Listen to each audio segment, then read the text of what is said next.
Hi friends, అందరికీ tailoring అంటేనే పెట్టుబడి లేని వ్యాపారం అని చాలామంది అంటూ ఉంటారు. ఎక్కడో అంటే పర్వాలేదండి, మొహాన్ని పట్టుకొని అడిగిన వాళ్ళు చాలామంది ఉన్నారు. వాళ్ళందరికీ కూడా ఇదే నా సమాధానం. పెట్టుబడి లేకుండా ఎలా అవుతుందండి? మీరు ఊరికే అలా క్లాత్ ఇచ్చేసి వెళ్ళిపోతే జాకెట్ అయిపోతుందా? ఖచ్చితంగా కన్ఫామ్గా మిషన్ అయితే ఉండాలి. మెయిన్ మనం మిషన్ ఉండాలి అంటే మనం టైలరింగ్ నేర్చుకొని ఉండాలి. వేలకు వేలు పోసి అక్కడ టైలరింగ్ నేర్చుకుంటాము. అదే వేలకు వేలు పోసి 10,000 15,000 అని చెప్పి మిషన్ అది కొనుక్కొచ్చి పెట్టుకుంటాము. అంతేకాకుండా సూదులని, ఉక్సులని, దారపుండలని ఇలాంటివి చాలా ఉంటాయండి. ఇలాంటివన్నీ కొంటేనే మిషన్ అయితే మనం కుట్టగలము. ఇవన్నీ మేము ముందుగా పెట్టుబడి పెడితేనే కదండి మేము ఒక జాకెట్ కుట్టగలిగేది. వీటిల్లో ఏ ఒక్కటి లేకపోయినా కూడా జాకెట్ అయితే కుట్టలేము, అదైతే ఆగిపోతుంది. ఇంతే కాకుండా ఒక పండగ సీజన్లు వచ్చినప్పుడు అయితే ఇంకా ఇసుకెత్తిపోతాము.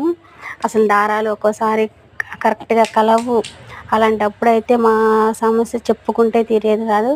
మగవాళ్ళ చేత బయట తెప్పించుకోవడానికి వాళ్ళ చేత సుప్రభాతాలు కూడా తింటాము. ఇలాంటివన్నీ చాలా ఉన్నాయండి. ఇవన్నీ ఉంటే ఇవన్నీ సమస్యలన్నీ చూసుకుంటూ వీటిని దాటేసుకుంటూ వెళ్తేనే టైలరింగ్ చేయగలం.